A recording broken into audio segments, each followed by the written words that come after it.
Title: The Cobbler's Week. Making a pair of shoes in 1500 theme. From rawhide to finished footwear. Each step in shoemaking is slow, methodical, and rooted in centuries-old routine. Structure: 10 segments unfolding over a working week in a quiet shoemaker's workshop. Introduction: worn hands, quiet tools, ambient suggestion, low fire, crackling, muffled creak of wooden floorboards, gentle brushing of leather. Imagine yourself in a narrow timber-framed workshop where the only sound is the creak of a leather apron as its wearer bends to work. A faint scent of oiled hide lingers in the still air, mingling with the sharper temps of beeswax and soot. Outside, horses clop over cobbles, and a cockerel calls once more before falling silent for the day. But inside it is quiet. Still, this is the world of a cobbler, a tradesman of patience, not speed, of rhythm, not rush. His life marked not by clocks, but by the gradual making of things pair by pair, stitch by stitch. In this soft-spoken journey, we will follow a single pair of shoes as they take shape in the hands of one such man. The year is 1500. The place an English town not far from the edge of the forest, where tanners, wool merchants, and saddlers work side by side in quiet diligence. You won't find drama here. No royal decrees or battles. Just one man, his bench, and the weight of a task done the old way. Let us begin, at the beginning, with nothing more than a piece of hide, rough and unshaped yet, already full of purpose. Segment 1. Selecting and softening leather ambient suggestion. Slow rustle of hides being moved. Faint squeak of a wooden bucket. Occasional drip of water. The hides are stacked in the corner of the workshop, each one rolled or folded, thick with memory. Cowhide, calfskin, a few thinner sheaths of goats for finer work. They smell earthy, touched with lime and smoke, remnants of the tanning process still clinging to their fibers. The cobbler knows each by touch. He runs his fingers across the surface, seeking firmness, but not rigidity. Flex, but not flimsiness. For the soul, he needs something strong enough to walk upon for years, yet supple enough to shape under pressure. He pulls one hide forward, a broad piece of ox leather. Heavy, thick, slightly uneven at the edges where it once met flesh and fur. He unrolls it carefully across the bench, weighing down each corner with smooth river stones. The surface bears marks, not flaws, but character. A crease where the leg once bent. A scar, faint and long-healed. The cobbler examines these, not to avoid them, but to know them. Each imperfection must be considered before cutting. Before anything else, the leather must be softened. He cuts the piece into smaller sections, one destined for the sole, another for the upper, a third for the tongue. These are soaked separately in shallow wooden tubs, each filled with water and a bit of stale ale. The liquid seeps slowly into the hide, darkening it, releasing its stiffness. The soaking takes time, hours, not minutes.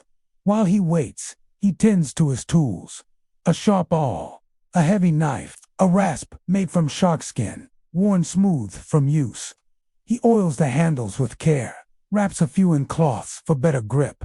These are not factory tools, they are personal, passed down, repaired again and again. Later in the day, he returns to the tubs. The hides are pliable now. He lifts them with both hands, water dripping back into the pails. The smell is stronger, now musky, faintly bitter, but not unpleasant.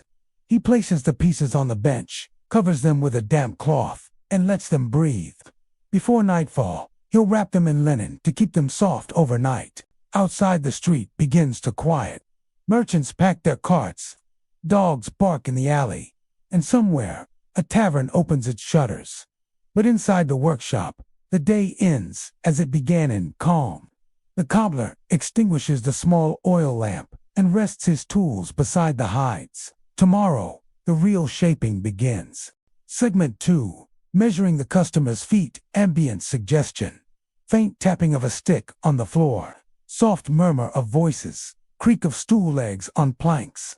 Morning light filters in through a small window, mottled by dust. The cobbler sits by his bench, linen cap slightly askew, and a warm cup of thin ale in hand. He is expecting someone. Not with urgency, but with quiet preparation. A knock comes not loud, just a gentle rap of knuckles on the doorframe. A customer steps in, lifting his cap in greeting. A weaver by trade, his gait bears the marks of long days spent standing. His shoes, what's left of them show, seem split wide and soles worn to softness.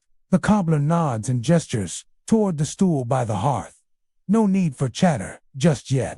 They've known each other for years. The measuring begins without haste. The cobbler retrieves a narrow strip of vellum soft parchment, reused for such things, and a stick of charcoal, rubbed to a dull point. He motions for the man to remove his hose and place one foot, bare, upon the smooth wood of the bench.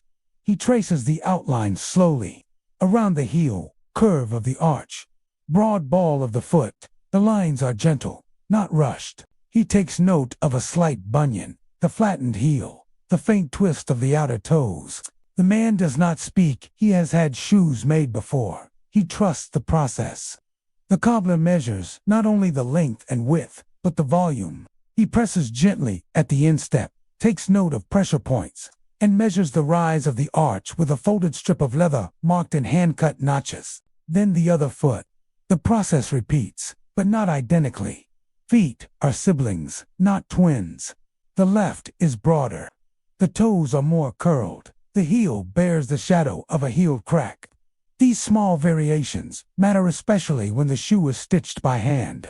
He writes notes in his small ledger, bound with a scrap of sheep's skin.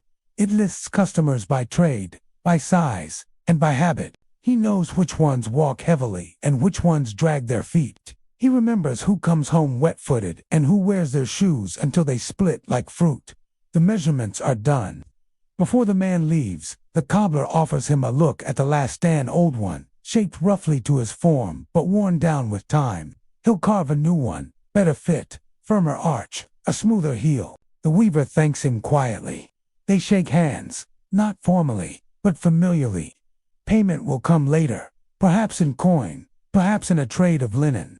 In this town, barter holds as much value as silver.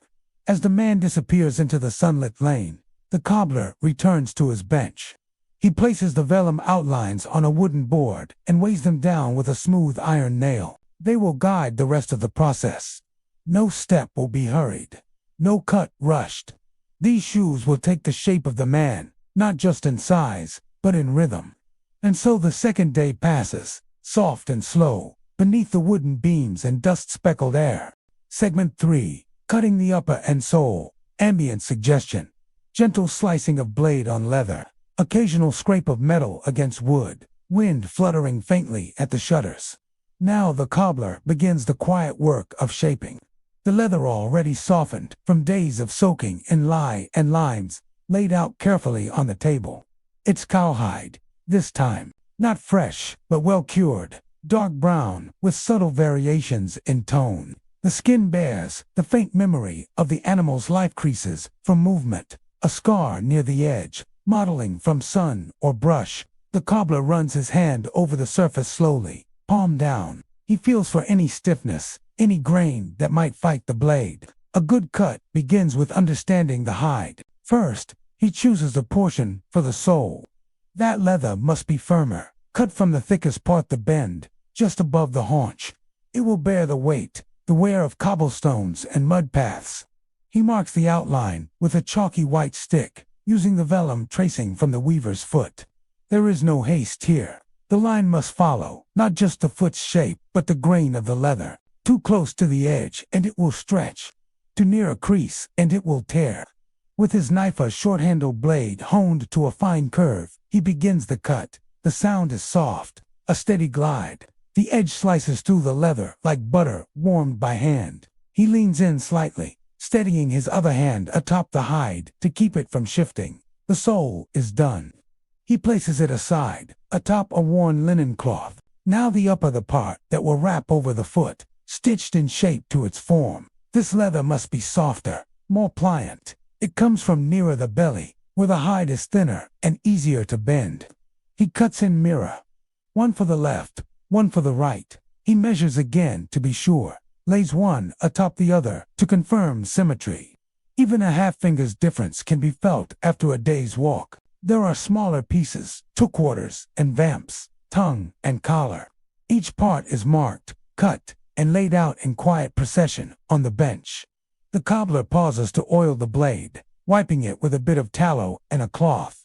A dull knife is a danger to leather and 2 fingers. He returns the knife to its place, always the same place, and begins trimming. Edges are smoothed, little slivers removed where thickness might rub the ankle. He uses a small curved blade for this, the kind passed down from his father's workshop. The grip is smooth from decades of use. Then, with a small awl, he pokes the first guide holes, just enough to show where the stitching will go later. Not too many, not too deep, just enough to lead the bore bristle through without tugging. Each piece is named, even if only in his mind. Upper, sole, heel, tongue, all await assembly. Outside, the street is quiet. A dog barks in the distance. Somewhere, a bell rings, the midday bell from the priory. The cobbler doesn't look up. His day is measured not by the clock, but by the tasks at hand. And in this room, for now, only leather, knife, and the memory of footsteps remain. Segment 4. Stitching leather with bore, bristle, ambient suggestion. Faint, rhythmic pulling of thread. Soft tapping on a wooden bench. Wind at the shutter. Distant clink of iron from the street. Now that each piece has been carefully cut, the cobbler moves on to a task of great patience, the slow stitching of leather. Using an age-old technique passed from hand to hand, father to son, master to apprentice. The thread is no ordinary cord. It is linen strong, tightly spun, and waxed by hand. He rubs it with beeswax until it gleams slightly under the morning light. The wax will protect it from water and help it slide smoothly through the leather's dense surface. And at its end, not a needle, but something more curious. A bore bristle. Long, stiff, and tapered to a gentle point. The bristle is split slightly at its base. Into this, the cobbler pushes the end of the thread, twisting it so it binds tightly. The result is something like a needle, but more forgiving, more flexible, to bend with the curve of the shoe, to move through the guide holes without splitting the leather. He threads a bristle onto each end of the cord. A stitch, in this method, is drawn from both sides at once. It is called a saddle stitch, stronger than any machine-made seam, resistant to unraveling even if one side breaks. He begins with the vamp and the quarters. With his awl, he enlarges each guide hole slightly. The tool has a slender metal point, mounted into a smooth wooden handle that rests comfortably in the palm. One gentle press, and the hole is ready. He pushes one bristle through, then the other, drawing the thread in a clean line, and pulls. The 2 ends meet, then tighten with a soft tick as the leather cinches close. Again, push, draw, tighten. The rhythm is slow, unhurried. Push, draw, tighten. Each stitch is identical in spacing, in tension. This, too, is part of the cobbler's artistry. A good pair of shoes is not just about durability, but quiet precision, how the pieces meet, how the line of the stitch runs smooth and even, without puckering. He moves down the line. It takes time, more than an hour, for a single upper. And that is only one side. The process will be repeated for the other foot, then again for the heel seams, and finally where the upper meets the sole. Stitch by stitch, the shoe begins to take form, not yet wearable, not yet even recognizable, but inching closer with every pass of thread. Sometimes, he sings under his breath, a low tune, a lullaby learned from his mother, or an old harvest song with no beginning and no end. The melody is barely there, just a line or two, lost in the rhythm of work. The light shifts slowly on the wooden bench. The oil lamp flickers slightly, though it's still day. The small window above the bench allows only a sliver of sun to pass. Outside, footsteps sound faintly. A cart rolls by. But the cobbler does not pause. This is the quietest part of the craft. Just hands and leather, thread and bristle, and a rhythm that has not changed in centuries. Segment 5. Punching holes and threading laces, ambient suggestion. Soft tapping of a small iron punch on leather. Occasional flick of thread, and the faint creak of a wooden stool. The stitched uppers are now complete, neatly curved and joined at the edges. firm in the hand but supple from hours of softening, stretching, and careful shaping. And yet, they remain unfinished, quietly waiting for the smallest of additions. The ones that bring closure and fit. The lacing holes. Imagine yourself seated beside the cobbler now, near the long bench where the light falls in a warm rectangle. He draws the shoe near and examines the curve of the opening, the part where the foot will slip inside, and where the laces will later cross to draw it snug. He picks up a small tool, an iron punch with a short wooden handle, worn smooth where fingers have held it 1,000 times. The tip is slightly hollow, like the end of a pipe, sharpened to a perfect circle. With calm precision, he presses the punch against the leather's edge, just above the tongue, near the curve of the throat line. One light tap with a mallet. Pop! The hole is clean, round, crisp at the edges. He sets the tool aside and clears the tiny disc of leather from the bench. It falls silently to the floor, joining a scatter of other small, perfect circles like the seeds of a pomegranate. Again, he punches. And again. Each hole is spaced by eye, though his judgment is seasoned and exact. Not too close together, lest the leather tear, not too far apart, or the shoe won't close snugly. When the holes are done, perhaps 6 on each side, he lays the shoe down gently and takes up a long, narrow length of leather cord. This will be the lace. It was cut earlier in the week from a strip of goatskin, bit firmer than cowhide, and better suited for long, thin pieces that must hold up under strain. He works it briefly between his fingers, warming it, coaxing it soft. Then he draws it through a small beeswax cake, once, twice, 3 times, until it slides smooth and gleaming. Threading begins. He moves slowly, with care, over and under, in a loose crisscross, just as you might see today on a pair of boots. The rhythm is gentle, unhurried. There is no need to pull it tight just yet. He finishes the lacing and sets the shoe down beside its twin. They are nearly shoes now, recognizable, symmetrical, even handsome in their plainness. But still, they lack shape. At this stage, they are like folded hides, flattened by time. They must be stretched, drawn upward and outward, pressed into form over a wooden foot. But for now, they rest. The cobbler wipes his hands on a cloth linen, kept in a little drawer with the other scraps. A few stray threads cling to his apron. He brushes them away, not out of fussiness, but habit, quiet order, maintained in small motions. Outside, the light has shifted once again. A swallow darts past the open window, just a blur. Farther off, someone calls for their child, a gentle voice, distant and muffled. Inside, the shoemaker leans back slightly, eyes resting on his work. There's no rush. This, too, is part of the rhythm, the pause between tasks, where time slows and breath returns to evenness.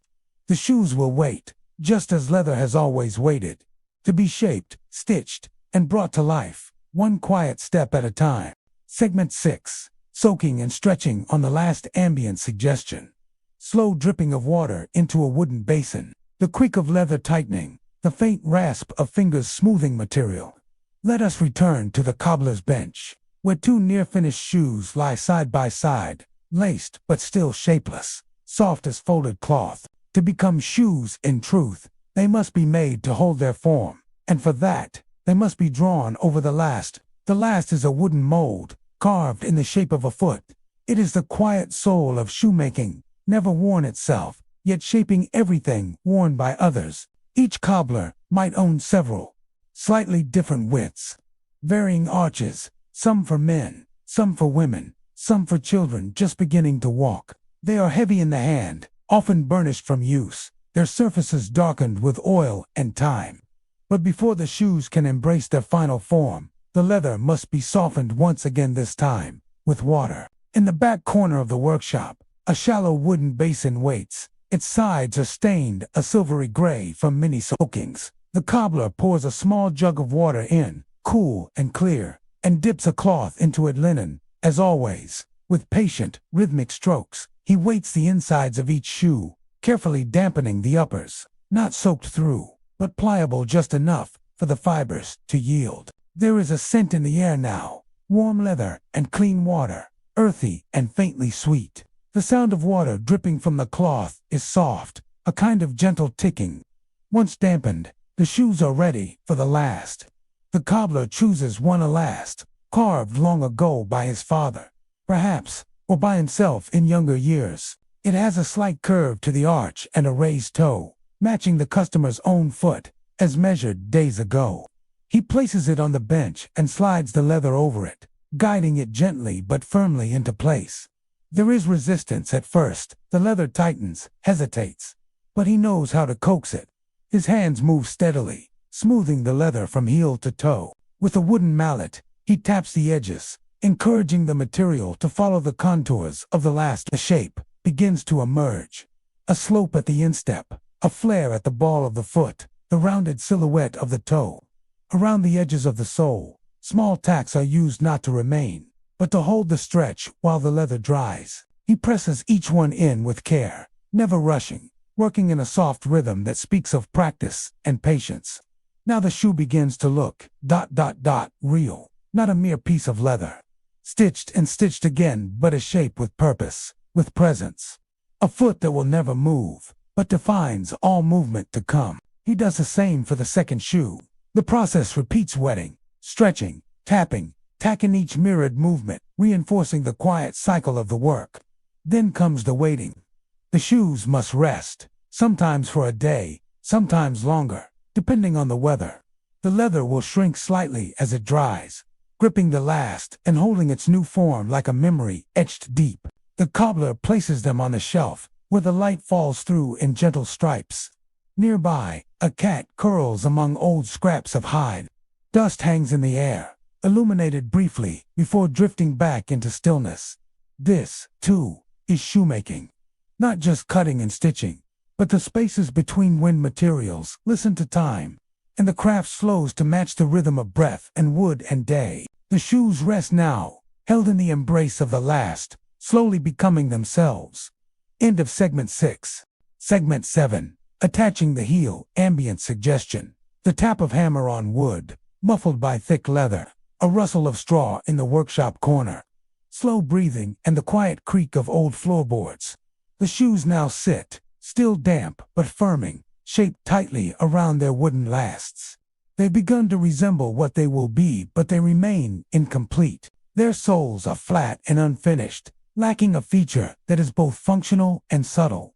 The heel, in these days, is not a dramatic addition. It is modest in height, barely raised, built more for strength and longevity than for style. But even so, it is vital, protecting the rear of the shoe from wear and giving the foot a slightly lifted support during long hours of walking or standing. To begin, the cobbler selects, from a stack of cut heel pieces, small rectangles of tough leather, sometimes layered for thickness. These scraps are from older hides, cured to a darker shade than the uppers, and firmer to the touch. He runs his fingers over them, checking for flaws or soft spots. A single weak piece would fail quickly under pressure. Each heel is built by hand, one layer at a time. He places the first leather layer beneath the heel portion of the shoe sole. Then he brushes it lightly with a glue made from natural resins, boiled down and sticky, with a faintly sweet, woody smell. Pressing the leather into place, he tests the alignment by eye, turning the shoe slowly in his hands. The leather is coaxed to sit flush, firm but neat. Once set, he picks up his hammer, not a carpenter's hammer, but one shaped for cobblings, mauve-faced, with a well-worn handle, smoothed by years of use. He taps the heel gently, but with control, pressing the leather firmly against the sole. The sound is soft but satisfying, tap-tap, tap, a kind of work song played in rhythm. When the glue holds, he takes short iron nails, thin and handmade, and drives them through the heel layer, up into the sole. Each one goes in straight, not visible from above, but holding the heel secure for what may be years of daily wear. He places them carefully in a neat oval pattern. Another layer is added, and sometimes another, still depending on the height or the customer's request. Each is trimmed with a knife, its edges rounded slightly, then smoothed with a rasp. As the heel grows, so too does the sense of completion. Once nailed and shaped, he polishes the outer edge of the heel with a stone, rubbing slowly, in circles. It becomes smooth, dark, and slightly burnished. Often, a cobbler might use beeswax or lampblack rubbed into the edges, giving them a blackened, polished look. If the customer walks often on cobblestones or rides the heel, may be reinforced with a small piece of iron, called a heel plate. Not always used, but when it is, it's added now. A faint metal clink, a twist of the wrist, a final nail. The second shoe follows, of course. Everything done to one must be done to the other. Perfectly matched height, angle, firmness. A misaligned heel leads to sore feet, uneven gait, and quick wear. And so, in this dim corner of the shop, under the slope of a timber-bird roof, two shoes become more than stitched leather. They are strong now. They can bear weight. They are nearly ready for the road door, the muddy lane, or the wooden floors of a kitchen that never grows quiet. The cobbler leans back and stretches his fingers. Another step completes, but there is more still to do. Segment 9. Testing the fit. Ambient suggestion. Creaking of wood underfoot. Soft rustle of linen garments. The gentle scuff of leather soles on packed earth. Muffled conversation in the background. With the polish cooled and the leather supple, the shoes are nearly complete. But nearly is not enough. Before they can be wrapped, before payment is settled or satisfaction assumed, there is one final moment, a quiet ritual of trust and scrutiny. The fitting. The cobbler opens the door to his small workshop. Outside, the air is cooler now. The sun sits lower in the sky. A customer approaches, his steps careful, the faint scrape of worn footwear echoing on stone. He enters with a nod. Few words are spoken. Imagine him settling onto a bench worn smooth from years of use. The cobbler lifts one of the finished shoes and kneels before him. It is a moment of mutual patience, often repeated, yet never rushed. He eases the shoe onto the man's foot. The leather is firm but forgiving, molded slightly from the time spent on the last. The heel seats with a muted tap. The toe fits snugly, just brushing the front. Across the instep, the new shoe gently presses, close but not constricting. The cobbler runs a practiced hand along the sides, feeling for gaps, for strains in the stitching, for any unevenness that might cause discomfort after hours of walking. He nods once, satisfied. The second shoe follows, slower this time. The other foot is slightly larger. Most often he adjusts the tongue, works the heel with his thumb, and finally pulls the laces tight. Then, the customer stands. There's a pause. He takes a few tentative steps across the floor. The new soles creak faintly on the boards. The sound is low and pleasing. The man shifts his weight from one foot to the other, rocks back on his heels, then leans forward onto his toes. He walks again, a little faster this time. The cobbler watches silently. He looks not at the man's face, but at the way the shoes move. How the leather folds, how the heel strikes the ground, how the upper cradles the foot without pinching or slipping. The signs are subtle, but they tell the whole story. Eventually, the man returns to the bench. He nods, a small, tired smile. The fit is good. If there is a small tightness, the cobbler knows it will loosen in time. The warmth of the wearer's feet, the rhythm of daily motion, and the softness of the hide will shape the shoe more perfectly than any last ever could. In this moment, the craft is complete. There may be other adjustments in the future, a resoling, a stitch to be repaired. But for now, these shoes are ready to walk out into the world. The customer stands, lifts his old pair cracked, worn through at the toe, the heel nearly folded in on itself, and carries them under one arm. With a few quiet words, he offers his thanks. The cobbler, equally quiet, watches him leave. The door closes softly behind. And so, another pair walks out, bearing the memory of hours of work, quiet concentration, and the simple, enduring care of a man who makes things with his hands. Only one step remains now. A final wrap, a gesture of pride and protection.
Draw back. The metal sings in quiet protest as it's home to readiness. You check the edge with your thumb, never hurried. This is not a day for haste. There are no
does. You have done this before. Each harvest season is much like the last, and the one before that, and all the many before you were even born. Behind you, a line of neatly fallen wheat grows with every motion. Someone else, perhaps a cousin, or a neighbor's eldest boy, follows with rope and a patient back, bundling the stalks into sheaves. The bundles are tied with twine, made from twisted reeds, or strips of worn linen, repurposed and reused. Nothing is wasted. A robin hops among the stalks, tilting its head at your movement. Insects hum low to the ground, mostly unseen. The sun climbs slowly, but not high. It is autumn. After all end, the warmth it gives is a pale imitation of what came before. The work is neither hard nor easy. It simply is. Your back will ache by mid-morning. Your arms will grow heavy. But the rhythm offers a kind of quiet meditation. This is the season of gathering, of quiet returns. By now, the field is no longer shrouded in mist.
fire. And the fire, too, is fading. Hello, dear heart. Let's slow everything down now, shall we? Let the day fall away behind you, like the soft closing of a heavy wooden door. You've done enough. You are enough. And now, you deserve rest. Feel your shoulders soften, your breath easing out, slower and slower still. Imagine a blanket over your legs, woolen worn and warm, and a fire crackling gently to one side. Can you hear it? The low pop of a log giving way. The whispering warmth as it dances in amber shadows on the stone floor. Now close your eyes. Let your thoughts become quiet as falling snow. Because tonight, I'll tell you a story. Not of dragons or wars, but of something small, something soft, and something treasured. Our story tonight begins with a spoon. It was a cold evening in a village long forgotten by most maps, nestled between mossy hills and frost-tipped trees. Inside a modest hall, where the hearth had burned since dusk, supper had ended. A single bowl of lentils remained on the table, still warm, steam rising like ghosts in the candlelight. And resting gently inside that bowl was a wooden spoon. Not just any spoon. Oh no, this spoon was old, but loved. The wood was worn to velvet, smooth from years of careful hands. Carved into its handle were soft ivy leaves, curling like little sleeping ferns. And just beneath them, 2 letters, L. No one could say any more who E.L. had been. Perhaps a mother, a shepherd, a baker's daughter, with kind eyes and steady hands. But the spoon remembered. For, in the Middle Ages, you see, spoons were not tossed in drawers. They weren't forgotten or replaced. A spoon was yours. You carried it with you, tied to your belt, through harvest feasts and candlelit dinners, through weddings and winters, passed down, hand to hand, like a lullaby carved into wood. And this spoon, resting so silently in its bowl, had stories nestled inside it, like grain in a sack. The fire popped again, and in the quiet flicker, if you watched closely, you might have seen the ivy leaves on the handle stir, just a little, like they were remembering. Perhaps the spoon was dreaming of a summer long ago, when a girl in a russet dress held it above a pot, stirring thick oat porridge, while her baby brother toddled behind her, chewing on the hem of her skirt. Or maybe of a cold night, not unlike this one, when it was passed across the table to a weary traveler. A man who'd walked far, boots crusted with frost, eyes hollow with hunger. And the spoon, carved and soft with use, brought him the first hot bite of stew he'd tasted in weeks. Each scratch in the grain was a story, each dent a memory. In a time when things were made to last, a spoon held warmth, held stories, held love. Can you picture it now? That quiet, candlelit table, the worn wooden bowl, the weight of time, thick in the air like honey. Outside, the wind whistled gently at the shutters, but inside, all was still, safe, soft. Someone had laid a shawl on the bench. Someone had dried herbs hanging from the rafters. The smell of thyme and wood smoke curled together in the corners of the room. And there, the spoon rested, not forgotten, just still, like it had done so many nights before. And in that stillness, it kept watch. The fire burns lower now, casting long shadows like ribbons along the floor. Its warmth seeps into the stone, into the wood, into you. And the spoon, still resting in its bowl, remains as quiet as a breath. But something begins to stir. Not loudly, not fast, soft as memory. You see, this was not the first home the spoon had known. No. Before this stone cottage, before this quiet village, the spoon had traveled, tied to the belt of a young apprentice. Ida, her name was, with cheeks freckled by sun and fingers stained by berries. She had carved the spoon herself. In the summer, her mother fell ill. Using a borrowed knife and a splintered branch of ash wood, she shaped it under the trees. The same trees where she had once played hide-and-seek with her brothers. And when it was done, she pressed her initials at the base, E.L. Ida of Lorne. She stirred stews with it, fed her mother warm broth in winter, dipped it into honey on quiet mornings, and licked it clean while the dew still hung on the thatch roof. And each time she held it, The spoon remembered, because back then, people believed wood held memory. Not like a book, not exact, not written, but felt, in the grain, in the way it creaked when it dried, or darkened with oils. They believed the warmth of your hand seeped into the wood, and that kindness, too, stayed in the fibers. That a well-used spoon could remember the love it served. So, when Ida's journey led her far from home, that spoon became her companion. She carried it through forests, so green they looked like velvet, across stone bridges, above rivers that sang their own lullabies, through cities where towers scraped the sky, and through hamlets where goats followed her like children. Wherever she went, the spoon came, to a quiet friend, tied to her belt with a faded ribbon. In times of hunger, she'd find a warm hearth and offer to help, always with her own spoon. People trusted that. They said, if she's brought her own spoon, she means no harm. And so she earned her way, serving soup, grinding herbs, telling stories in exchange for bread, until, many years later, when she was old and quiet and lived in the very cottage we find ourselves in now, she placed her spoon in that very bowl and never took it up again. Now, hundreds of nights have passed, and still, the spoon waits, carved with ivy, initialed by a hand long gone, bathed in candlelight, kissed by fire glow. And as the wind brushes the shutters and the mice tiptoe across the beams, the spoon remembers. Tonight, just as you are resting now, somewhere in the world, another wooden spoon stirs gently in a pot, carried by a different hand, held by someone else who learned that not all treasures glitter. Some treasures are carved, used, passed down, whispered over. And in sleep, we can return to them. The candle burns low now, its flame dipping in rhythm with your breath, and the shadows, those soft, stretching companions of dusk, grow longer coherent, till they melt into stillness. Let your thoughts slow, like leaves falling in autumn, one by one, without rush. Our story continues. It was on a morning of gentle frost, when Ida passed. She left behind her spoon, placed neatly in its bowl, beside the hearth, resting atop a folded cloth of linen, the kind woven by her grandmother's loom. There were no grand ceremonies, no songs, just the silence of snowfall, and the knowing, quiet breath of the cottage. The villagers, out of respect, did not touch the spoon for many days.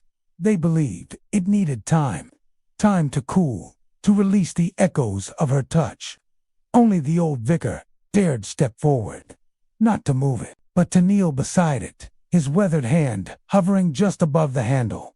And then he whispered, still warm, not from fire, not from sun, but from something left behind, something soft. The villagers said, it's her love, still held in the grain. And so the spoon was passed on, to a niece, then a cousin, then to a wandering merchant's child, who carried it on a belt loop, the ivy leaves facing outward like a blessing. Each new keeper added a mark, a tiny notch, a scratched-in sigil, a drop of beeswax to seal a memory. Over time, it became not just a spoon, but a kind of lullaby made of wood. They say if you held it at night, with your eyes closed and your ear near the bowl, you could hear stories, not spoken in voices, but shown in feelings. The scent of garlic stew simmering over coals, the laughter of children playing outside a stone window, the feeling of wool socks against cold floorboards. Simple things, things that mattered. Take a moment now to picture that. You, sitting beside a hearth in a quiet, mossy home. The air smells of thyme and baked bread. A gentle wind brushes against the shutters, and the spoon rests in your lap light as a feather. The flicker of candlelight dances across your eyelids. Your breathing is slow, soft, matching the rhythm of an old world remembering itself. Now listen closely. The spoon begins to hum, again just for you. It speaks in warmth, in stillness, in the curl of your fingers wrapped gently around its handle. It tells of people you've never met, but whom you somehow know. A shepherd who sang lullabies to the stars. A baker who carved his initials into the spoon with a nail. A mother who stirred honeyed porridge while her child laughed in her arms. And you are part of this tapestry now, not just a listener, but a thread.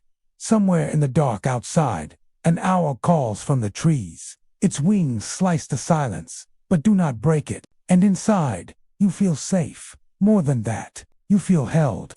Let your eyes drift closed now, if they haven't already. Let the soft hush of memory wrap around you like a woolen shawl. And imagine, in your dreams, a world where simple things, a spoon, a shadow, a breath, hold centuries of comfort. You are part of something long and kind and ancient. You are not alone. The night deepens now, and the stars, those old, watchful eyes, glisten like silver threads stitched across black velvet. Let your breath rise slowly and fall. There's nothing left to do. Just be still and feel the hush settle in your chest. Our story continues. After many years, the spoon found its way into the hands of a healer. Her name was Lise. She lived at the edge of the moors, where the wind always sounded like it was singing just below the earth's surface. Lise used the spoon not just for stirring, but for listening. She claimed it could sense a fever before it broke, that it warmed in her hand when a child's cough worsened, that it hummed when sorrow passed through the door disguised as silence. And she never doubted it. Not once. Each evening, as the fire crackled low, and the herbs hung drying in soft bunches, she'd dip the spoon in lentils and whisper a name. Just one. Whoever needed love that night. And somehow, the spoon remembered. Because by dawn, the steam from the pot would drift differently, almost leaning toward the window, as if carrying a blessing down the road. She never asked for coin, only that the spoon be passed on when its time with her was done. When Lise grew old and quiet, she wrapped the spoon in soft linen and tied it with a red wool thread. She gave it to a boy with kind hands and a nervous smile. A boy who'd once brought her a bird with a bent wing and cried when it didn't survive. He took the spoon and carried it for years. Not in his belt, but in his heart. He didn't cook, he didn't carve, but he listened. And the spoon responded in kind. It warmed his pocket in moments of doubt. It made strange, low clicks when he was near kindness. And when he cried, he said the grain of the wood felt softer, as if weeping with him. They lived together for decades, man and memory. And when he too passed, he was buried with it beside him. But here's the thing. The spoon did not stay buried. Some say a root from a nearby ash tree dug down and wrapped itself around the handle. That, over time, the spoon pushed upward through earth and moss, until it lay once more in the open air, glinting faintly in the moonlight like something returned. Others believe it was found by a wandering girl who followed the scent of thyme and singing birds, who stumbled over the spoon as if called. Either way, it came back to the world, because stories always do. And now, as you lie here, in your own quiet room, your breath slowing, your thoughts drifting like clouds across the hush of night, you might wonder where the spoon is now. It could be resting in a museum, behind glass, still warm from unseen hands, or tucked in a drawer, forgotten by someone who has yet to remember what they carry. Or perhaps it's near you, in a bowl, beside a window, waiting. Somewhere, in a village not marked on any map, a cottage stands with crooked windows and a singing hearth. Inside it, a woman named Mirette stirs a pot of rosemary stew. The smell wraps around the beams and coats the old bricks. It's the kind of scent that carries memories. And there, on her worn wooden table, sits the spoon, still carved with ivy, still holding the initials that time hasn't worn smooth. It rests quiet, but not forgotten. Mirette believes the spoon can taste emotions. She doesn't say so aloud, not anymore. But when the pot simmers, she watches how the spoon moves. Does it lean? Does it turn? When grief is in the room, it turns counterclockwise, slow and steady. When laughter bubbles nearby, it lifts light as a feather. She never calls it magic. She calls it memory. Wood listens, she whispered, pressing her palm to the grain. And she's right. In the medieval world, a spoon wasn't just a tool. It was a personal thing. It belonged to you, traveled with you, hung from your belt like a charm. Some even believed that if you stirred soup with a stranger's spoon, you'd see their dreams that night. Now imagine, You're sitting near Moret's fire. The flames dance softly. The logs crack like tiny voices. Not words, just comfort. The rain patters gently outside, and the wind hums through the stones. Moret lifts the spoon, holds it with both hands. Her fingers are worn, but careful, reverent, like she's greeting an old friend. She begins to hum a tune older than she can name. A lullaby passed down like the spoon itself. And as she stirs, the steam rises in slow, swirling shapes. Faces, almost stories, maybe. A knight kneeling, a child spinning in autumn leaves. A healer plucking herbs at dawn, all of it floating just above the pot, vanishing as soon as you blink. But you see them, just barely. Like dreams you once had and forgot. The spoon sings along, in its own quiet way, tapping softly, guiding the rhythm. The bowl of lentils thickens, and time melts. Not gone, just stretched thin, like light under a door. You feel it now, don't you? That deep, still center where stories sleep, where every whispered word settles into the corners like candlelight. They say that wooden spoons remember each stew, and every time you stir, the flavors layer over each other. So what you taste is the past, simmered slowly. One dish becomes 1,000 memories, and each one says, you were here, you mattered, you were warm and fed and safe. Moret passes the bowl to a quiet guest, perhaps you. You hold the warmth in your hands, you raise it to your lips, and suddenly, it's not just lentils and herbs. You taste the oak table it rested on. The hush of nights long gone, 1,000 hands, 1,000 small kindnesses, all folded into one wooden spoon. Back in your own bed, you feel that same warmth. You carry your stories with you, and maybe, just maybe, you'll dream of a fire-lit cottage, and the scent of rosemary, and a spoon that stirs more than soup, a spoon that stirs the heart. The spoon has passed through many hands since Moret's. Each one left a trace, a warmth, a sorrow, a celebration. After Moret, the spoon was given to her granddaughter, a soft-spoken girl named Anselma. She kept it tucked into a linen pouch, worn at her side like a secret, not flashy, just quiet and faithful. Anselma was apprenticed to the village baker, rising before the sun most mornings, her breath visible in the frost. The dough would sigh under her palms. The oven would creak and whisper, and the spoon would help her taste. Wooden spoons weren't used by everyone, you know. The rich had metal, shiny, cold, impersonal. But Anselma's spoon, Moret's spoon, was different. When she dipped it into a custard, the spoon almost seemed to nod. When she tasted memory, like songs baked into flour. And the bakers of old believed a wooden spoon could carry luck. If passed from one baker to the next under a waxing moon, Anselma did just that. She whispered the old rhyme. Moon up, hands true, flour warm, rise anew. And the dough would puff like a dream, round and golden as a sleeping cheek. Now imagine, you're in the bakery with her. The stone walls are warm with rising heat. The scent of cinnamon and toasted grain wraps around your shoulders like a soft shawl. And the only sound is a low hum, her voice singing to the loaves as she sets them gently down. You feel her love in every movement, in how she wipes her palms, in how she stirs the icing glaze with the silent spoon.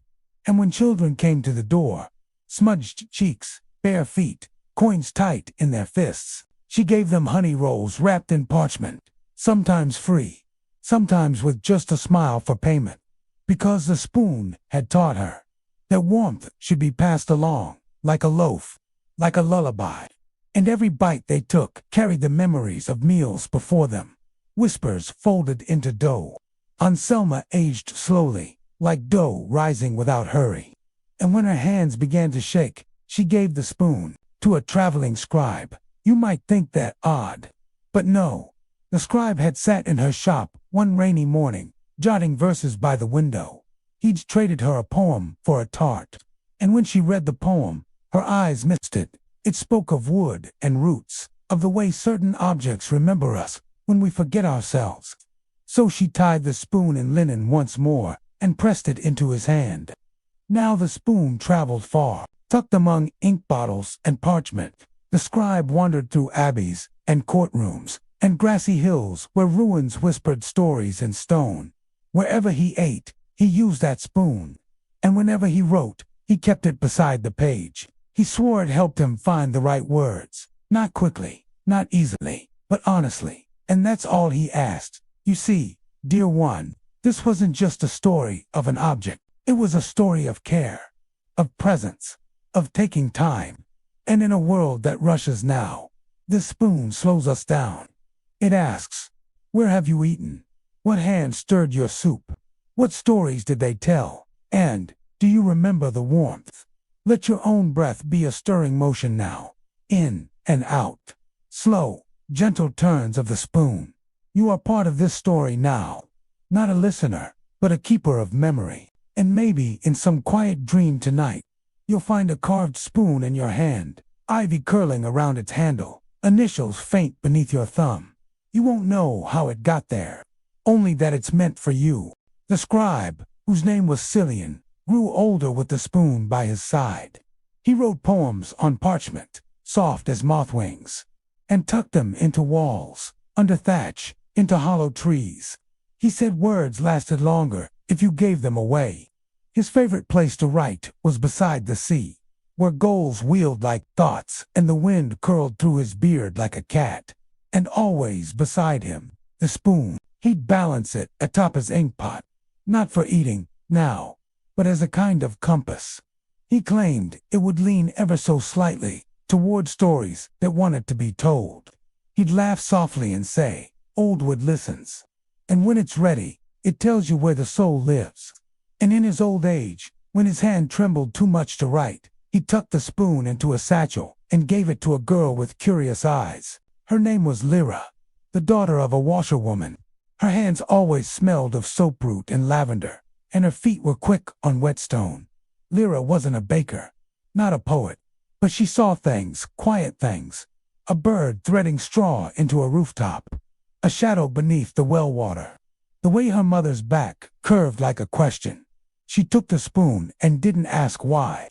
She simply nodded, and from that moment, she carried it everywhere, tucked beside her comb and combing bone.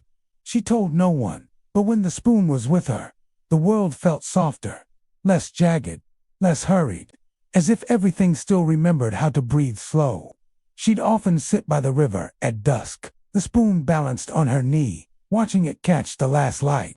The ivy carved along its side looked like it had grown, twisting gently, softening the wood's edge with time. And sometimes, just sometimes, she would hum the rhyme the baker had whispered long ago.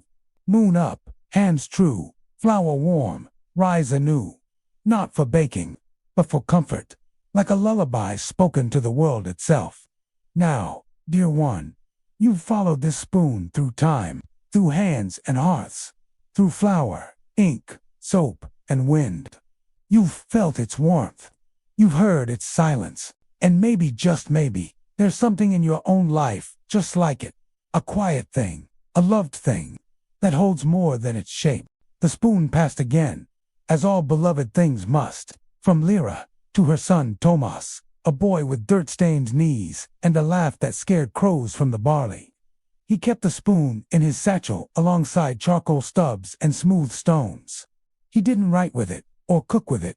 He listened. He said the spoon hummed, softly, like a lullaby made from wind and splinters.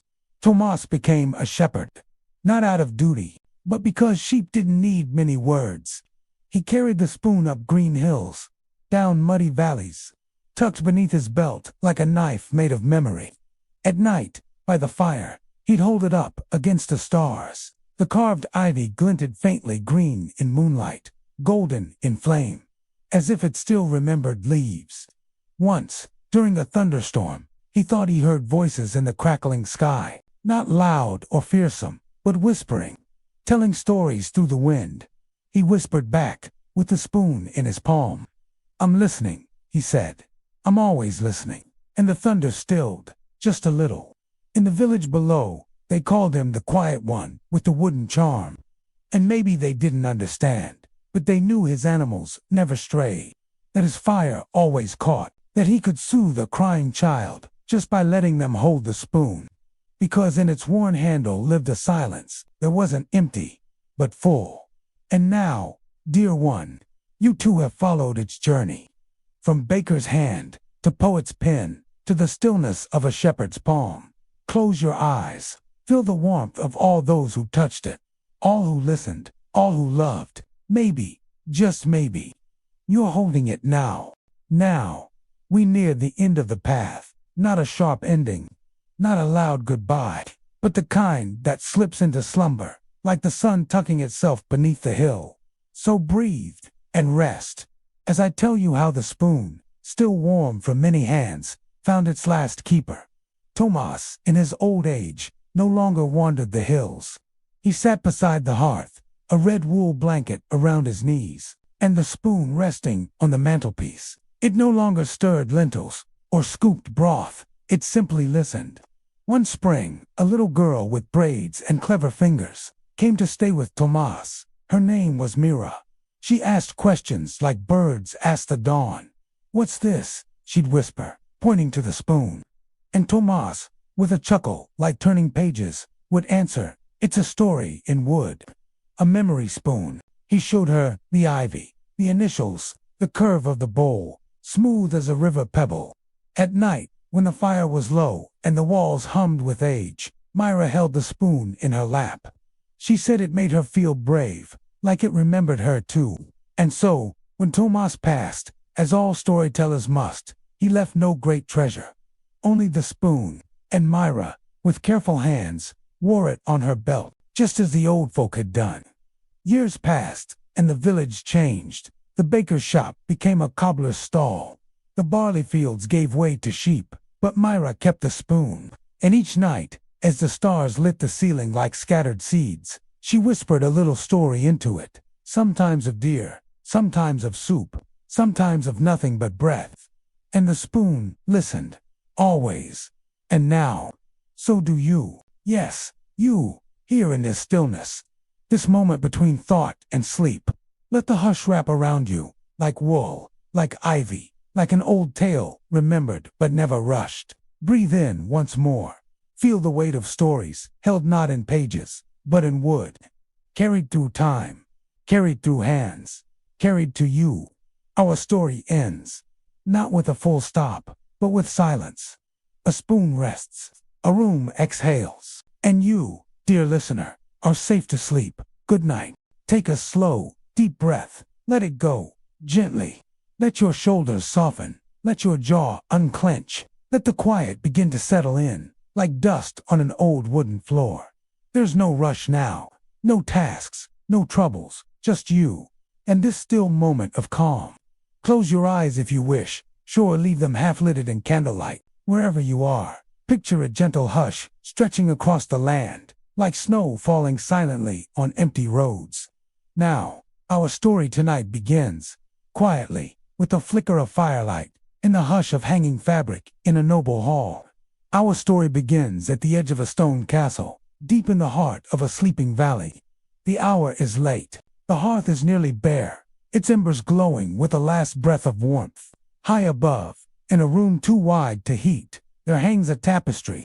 It sways ever so slightly, though the windows are shut and the chimney is long cold. The woven deer in the fabric seem to stir, their antlers tilted gently, as if they've turned their heads to listen. The walls hold in the stillness of centuries. Smooth stone, chilled by the night, warmed only where tapestries brush against its soft wool against coarse rock. In the Middle Ages, noble families believed tapestries did more than decorate, more than insulate. They believed these thick, woven cloths held memory, not just stories about the past, but stories of the past, as if the threads themselves had listened to laughter, to sorrow, to dreams, like a grandmother who remembers without speaking only, with the way her hands move, the way her eyes linger on nothing in particular. In this room, the tapestry has hung for over 100 winters. It has heard the voices of lords and ladies, whispers of servants, even the cries of babies, placed near its warmth to sleep. And now, at midnight, when all is still, the room seems to breathe around it, not loudly, not with the creaks and groans of wind and weather, but with a slow, almost imperceptible rhythm. as if the castle itself is dreaming. The fire's last crackles give way to quiet. Outside the thick walls, snow falls soft as flowers sifted through linen. Inside, the air smells faintly of smoke and beeswax, of wool and old wood. If you were to lay a hand on the tapestry just now, you'd feel that it's warm, not in the way of fire, but in the way of something living, a lingering comfort, like a cat's body heat long after it's left the cushion. The woven deer look forward with calm eyes. They are not startled. They are not waiting.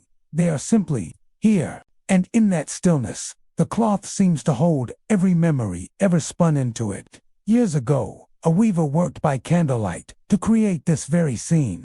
She sat on a stool, twisting dyed threads of wool and silk russet, indigo, saffron, and green. She dipped her fingers into small pots of beeswax to keep them nimble. Each loop of thread was a whisper. Each row was a breath. She wasn't just weaving a cinch. She was recording the very feeling of that winter.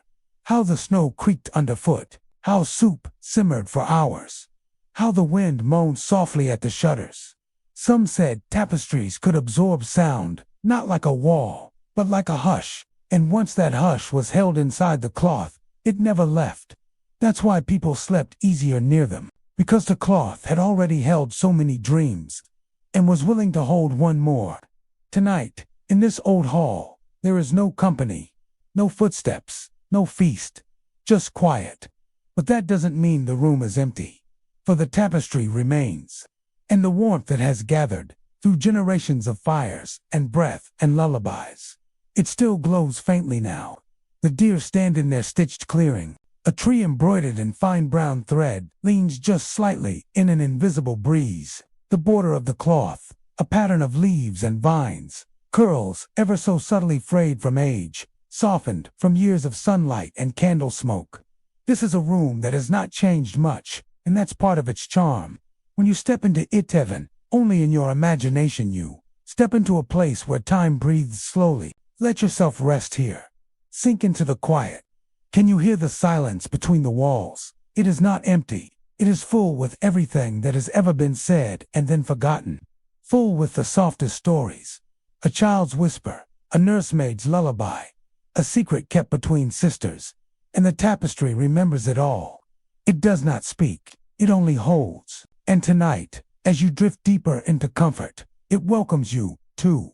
It takes in the rhythm of your breath, the slowing of your thoughts, the gentle tug of sleep at the edge of your consciousness.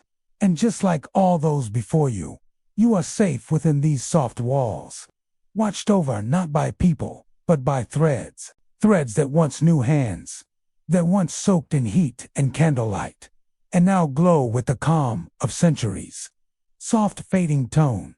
Let the woven hush hold you now. Let your body soften, like wool steeped in warm water. Let your thoughts tangle gently, like thread on a wooden spool. There is nothing you need to do now. Only drift, only rest. The fire is nearly gone now, but not quite.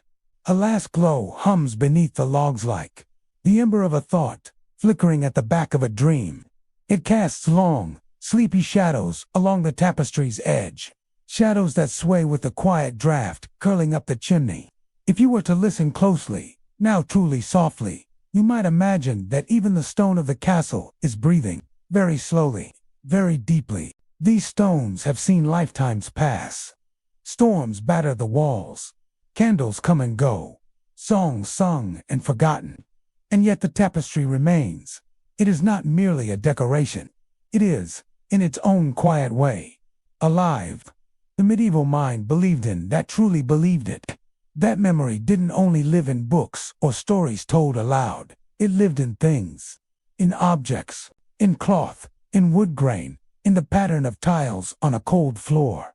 A lady's comb could carry sorrow. A knight's buckle could carry pride.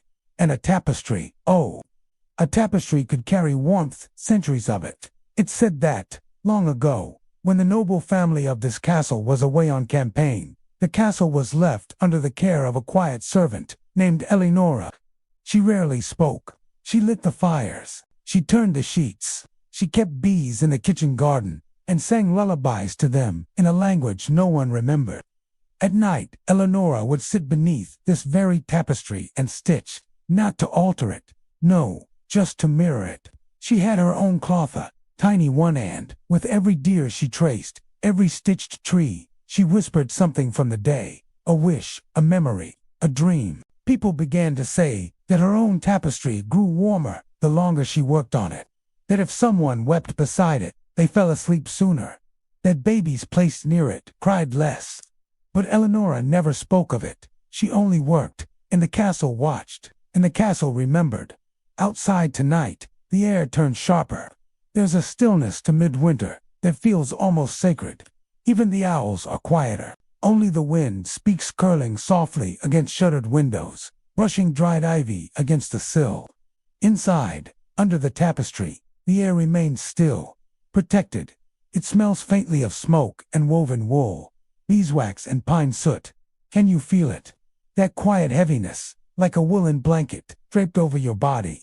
Not heavy in burden, heavy in safety, like the weight of stories pressed gently over time.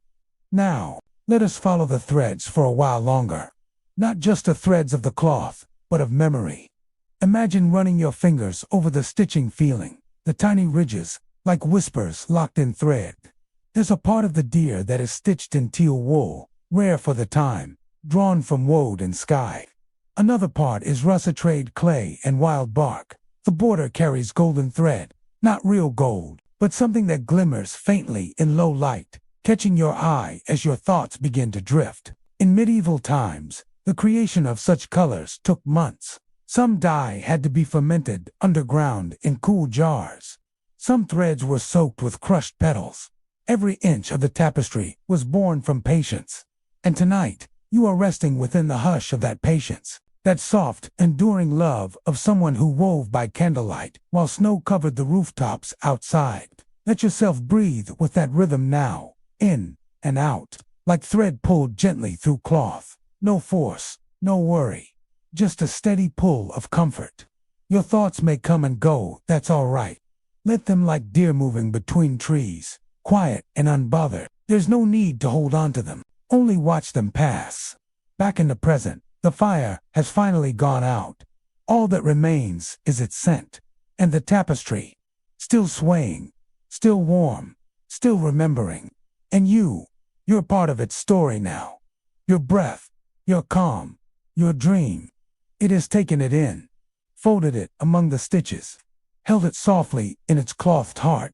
The deer know you. The tree bows toward you. In the castle, too, breathes around you. The tone softens even more.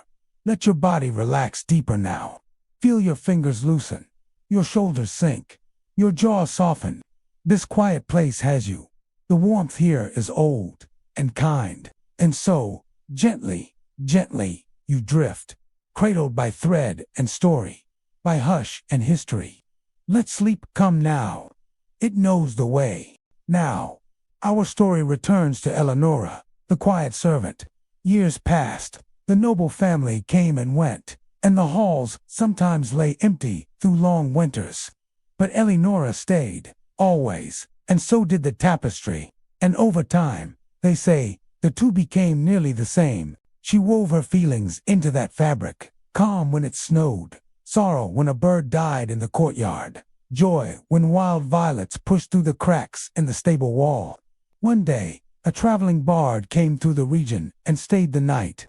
He was known to sing ballads of great wars and roaring kings. But when he entered the great hall and sat by the tapestry, he fell quiet. He said he had the strangest dream.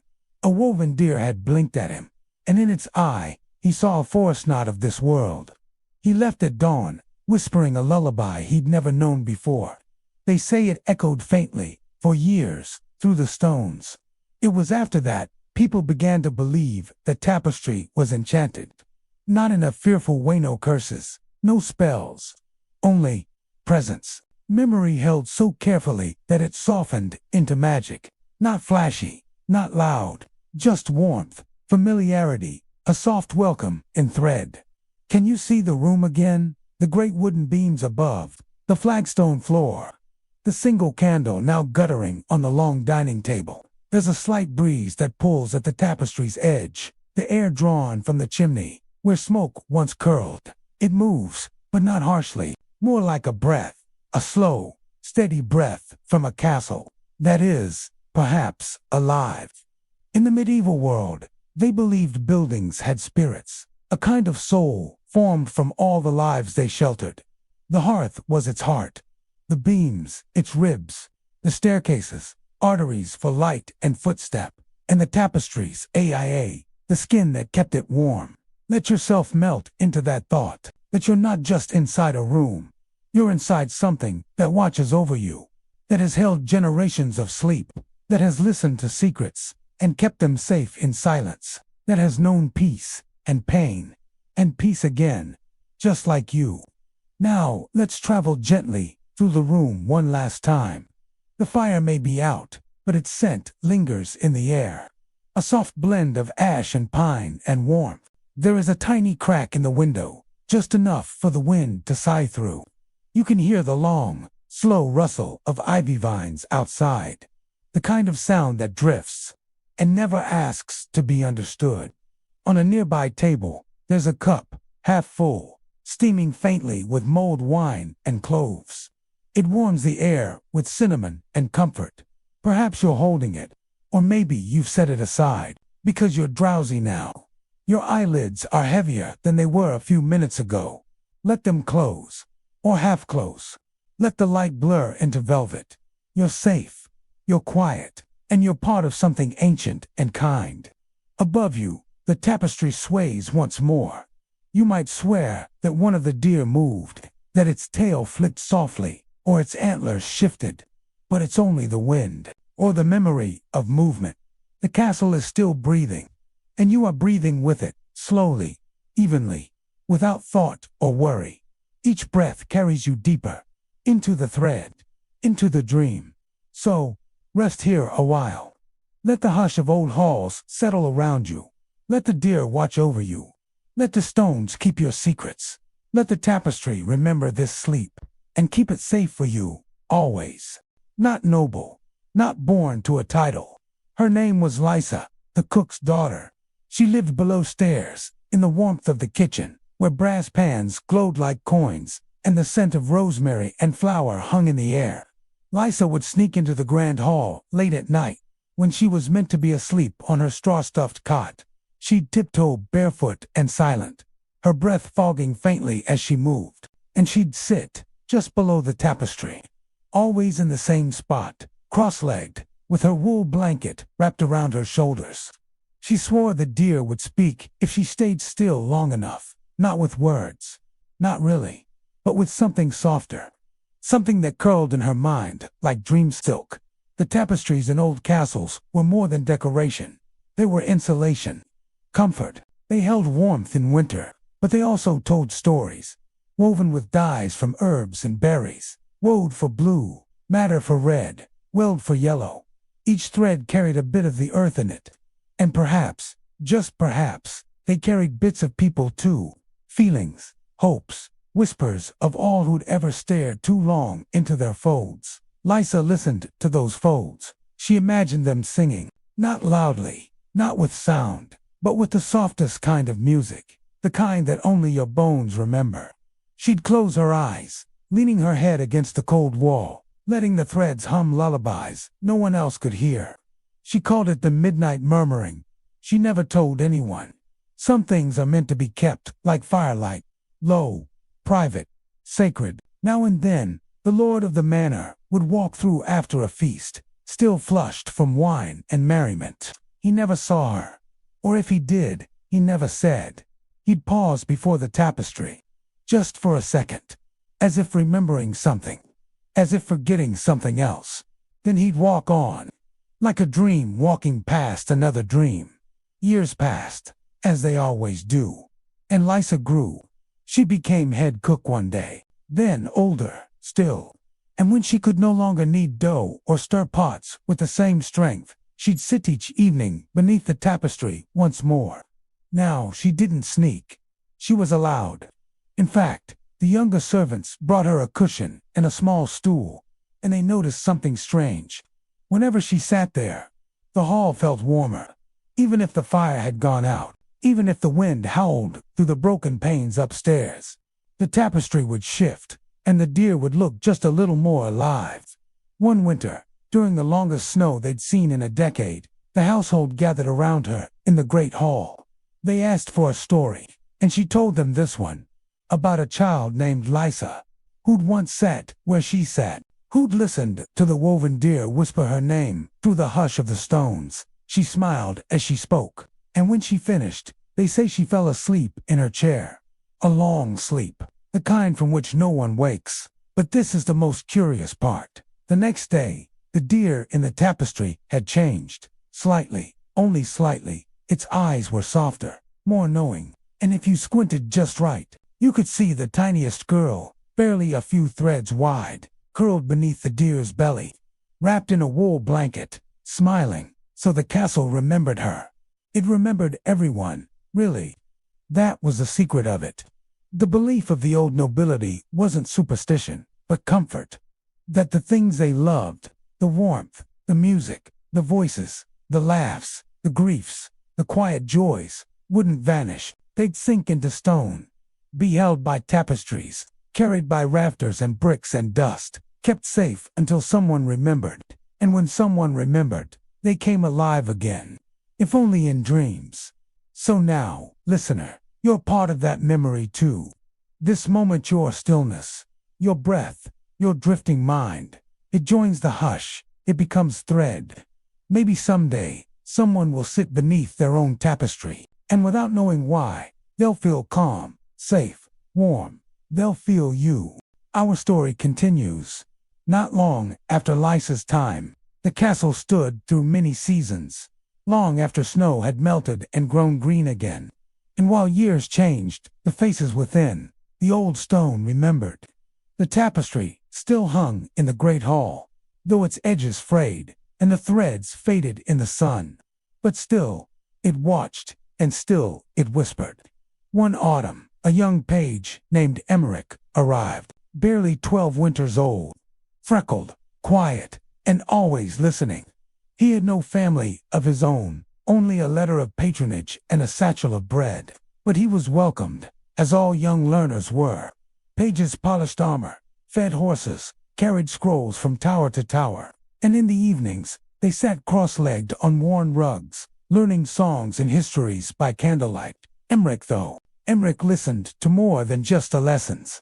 He listened to the walls, to the hush of the corridors, to the sighs of empty stairwells, and, always, to the great hall at night. It began one evening as he passed through alone, carrying books back to the scribe's tower.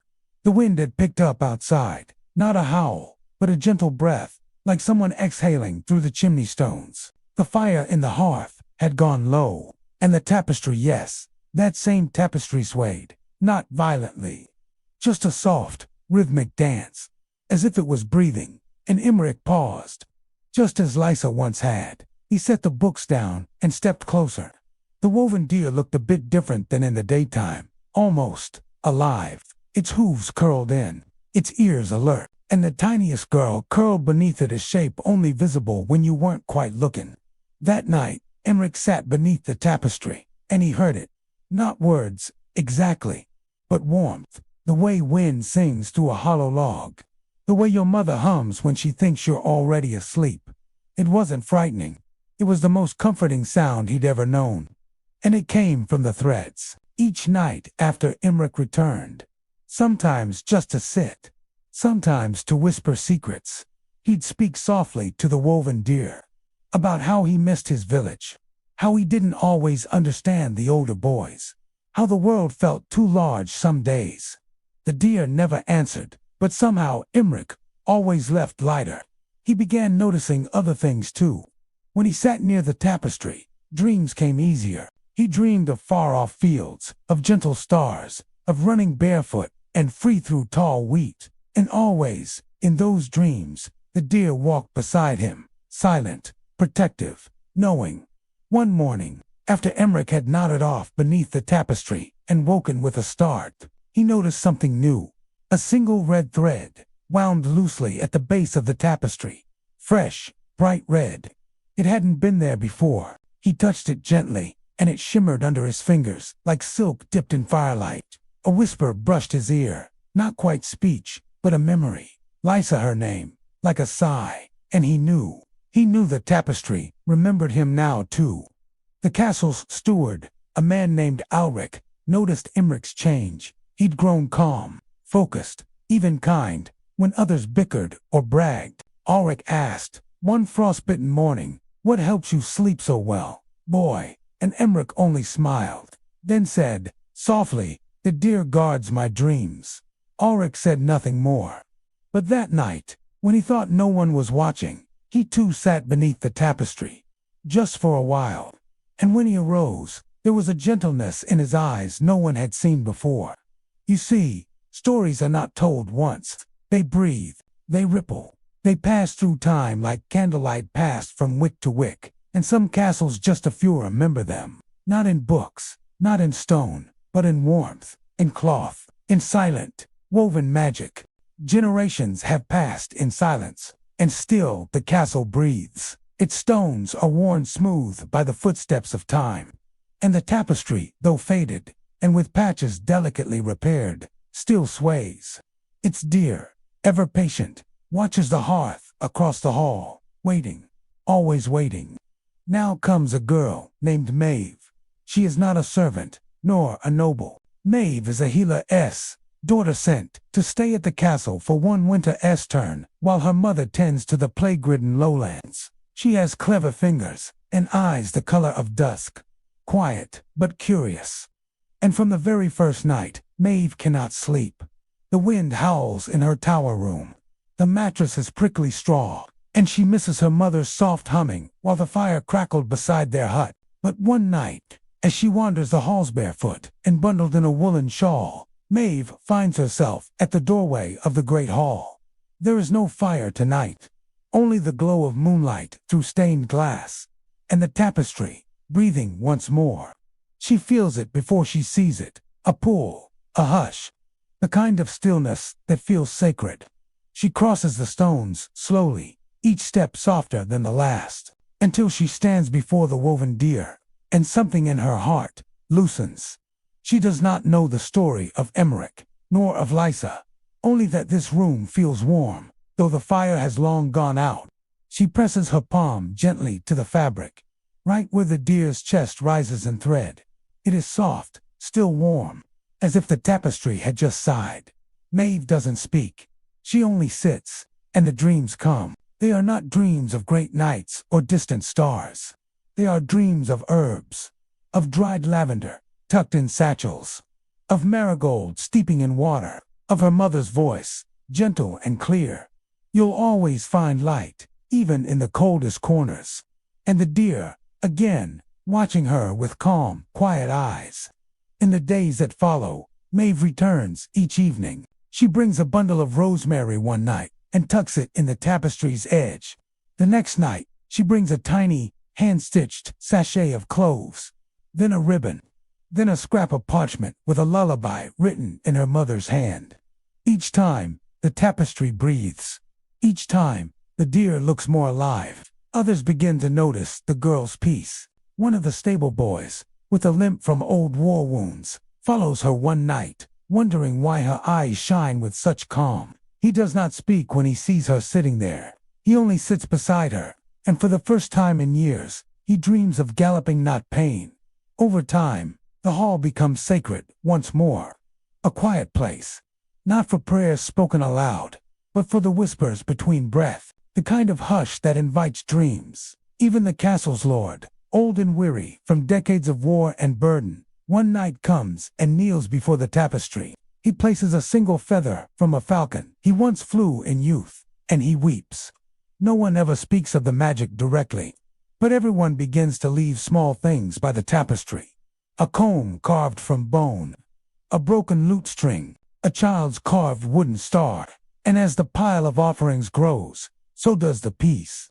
It is said that when the castle's bell tolls midnight, you can hear a lullaby in the folds of the tapestry, not from outside, but from within, a song of rest, of long roads traveled, of stories wrapped in thread and sleep. And the deer, patient as ever, watches with a gaze as soft as velvet dusk. Years have passed. The healer's daughter, Maeve, has long grown. She has wandered far, healed many, and returned only in dreams. But the castle stands, and the tapestry still sways. The woven deer remains unchanged, its threads faintly frayed, but its spirit unshaken. And now, another child comes. This time, it is a boy named Corwin. He is the blacksmith's grandson. He does not speak much, not because he is shy, but because he listens. To the forge, to the wind, to the way the stones sing when rain hits them just right. Corwin finds the tapestry by accident. He is chasing a paper kite that slipped from his hands during a thunderstorm. The halls are empty, echoing with the sound of distant thunder. And there, in the hush of the great hall, the tapestry sways like a curtain of breath. Corwin steps close. The kite falls forgotten to the ground, and without knowing why, he reaches forward, not to touch it, but to listen, and he hears something. Something old, something tender, not words, but a feeling. The kind you get when a loved one tucks a blanket around you just right.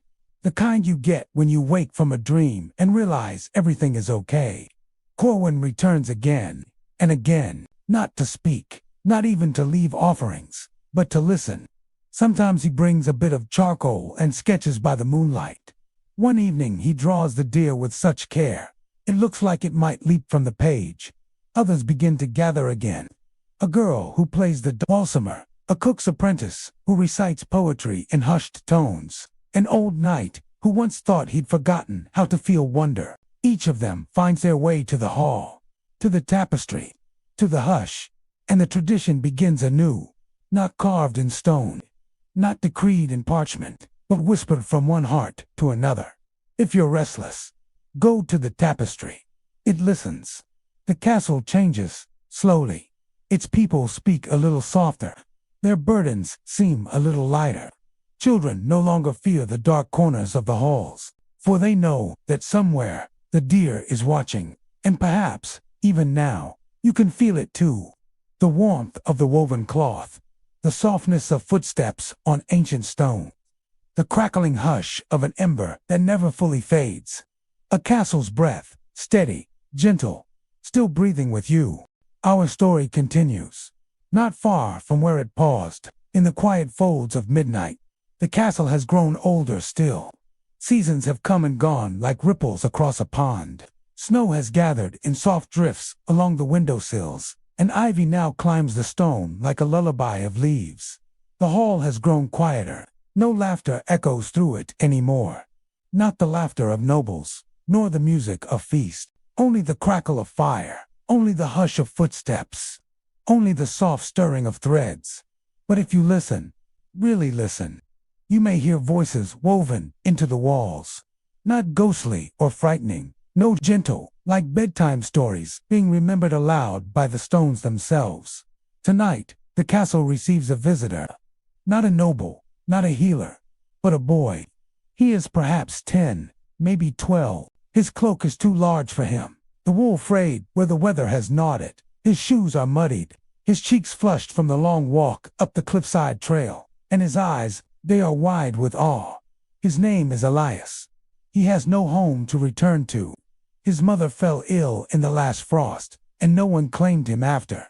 He wandered, first to the village, then to the hills, and finally to the strange, tall castle he'd only ever heard whispers about. The one with no master. The one that breathes in winter. The one with a tapestry that stirs. Elias doesn't knock. He steps carefully across the threshold, expecting someone to call out, perhaps to stop him. But there is only warmth, only candlelight flickering along ancient corridors, only a distant glow where the hearth must be. So he follows the light, and in time, he finds the tapestry. He doesn't speak at first.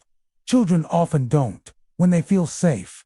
Instead, he simply looks at the woven deer, at the aged threads, at the faint images of people long gone, some whole, some fading, all somehow familiar.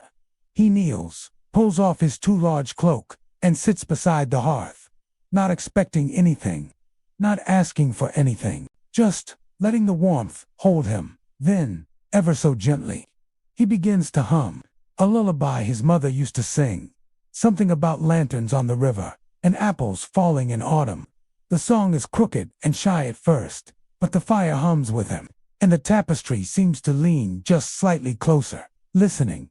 He doesn't notice it at first, but in the glow of the hearth, a new thread gleams, fresh and golden, winding upward from the tapestry's corner. Winding like a vine, like a memory. And in that moment, Elias feels it. He belongs here, not as a servant, not as a burden, but as a thread, a story, a breath. For weeks, the boy stays. He tidies the hearth. He reads the old books left behind by the herbalist Maeve. He listens to the wind in the rafters, imagining it speaking in a language only the tapestry knows. And each night, he sings his lullaby. Until one morning, early, before the frost has melted, Elias wakes to find something tucked beside the tapestry. A bundle of soft wool. A cloak. Not too large this time, but just right. Woven in a gentle forest green, and stitched with small deer dancing along the hem. It smells faintly of lavender and smoke. And when Elias touches it, he swears he hears a sigh, not from the hall, but from the cloth itself. As though someone remembered his song and answered. Time drifts gently on. The boy becomes a young man. The young man becomes a steward of silence. And the tapestry continues to grow. Not with bright, bold images, but with quiet ones. A bowl left on the windowsill for a mouse. A sprig of rosemary pressed into a book. A child's laughter caught in the beams like dust in sunlight. It is a living memory. Not of kings or battles, but of breath, of quiet kindness, of warmth passed hand to hand, of stories told not for glory, but for rest. And so, as you lie here, listening with your heart more than your ears, know this: there are castles inside you too, old, warm places, woven with memories, lit by hearthlight, tended by the part of you that still hums lullabies in the dark. Sleep now. Let the wind in the chimney become your lullaby. Let the tapestry of your thoughts sway quietly. And if you dream of a deer watching you from warm cloth, know you are safe. You are part of the story now. You are home.